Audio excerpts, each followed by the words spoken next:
Good morning. I will shortly be seeing His Majesty the King to offer my resignation as Prime Minister. To the country, I would like to say first and foremost, I am sorry.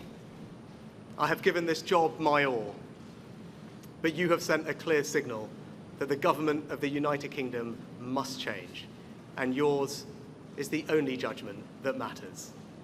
I have heard your anger, your disappointment, and I take responsibility for this loss.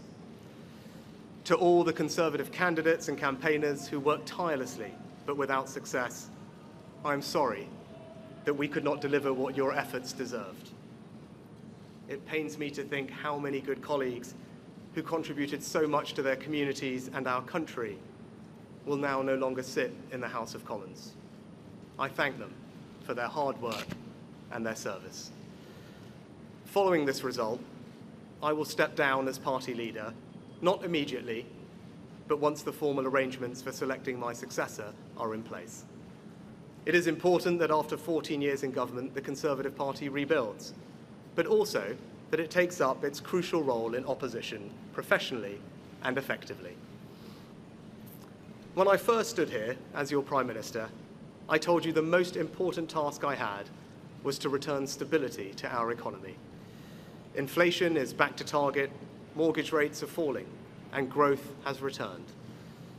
We have enhanced our standing in the world, rebuilding relations with allies, leading global efforts to support Ukraine, and becoming the home of a new generation of transformative technologies. And our United Kingdom is stronger too, with the Windsor Framework, devolution restored in Northern Ireland, and our union strengthened. I'm proud of those achievements. I believe this country is safer, stronger, and more secure than it was 20 months ago. And it is more prosperous, fairer, and resilient than it was in 2010. Whilst he has been my political opponent, Sir Keir Starmer will shortly become our Prime Minister.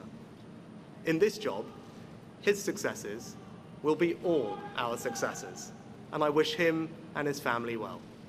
Whatever our disagreements in this campaign, he is a decent, public-spirited man who I respect.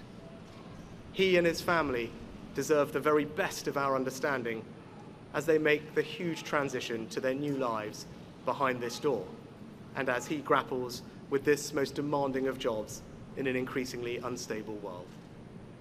I'd like to thank my colleagues, my cabinet, the civil service, especially here in Downing Street, the team at Chequers, my staff, CCHQ, but most of all, I'd like to express my gratitude to my wife Akshata and our beautiful daughters. I can never thank them enough for the sacrifices they have made so that I might serve our country. One of the most remarkable things about Britain is just how unremarkable it is that 2 generations after my grandparents came here with little, I could become Prime Minister, and that I could watch my 2 young daughters light Diwali candles on the steps in Downing Street. We must hold true to that idea of who we are, that vision of kindness, decency, and tolerance that has always been the British way. This is a difficult day, at the end of a number of difficult days. But I leave this job honoured to have been your Prime Minister.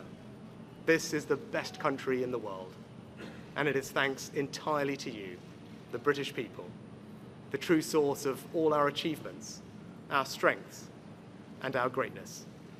Thank you.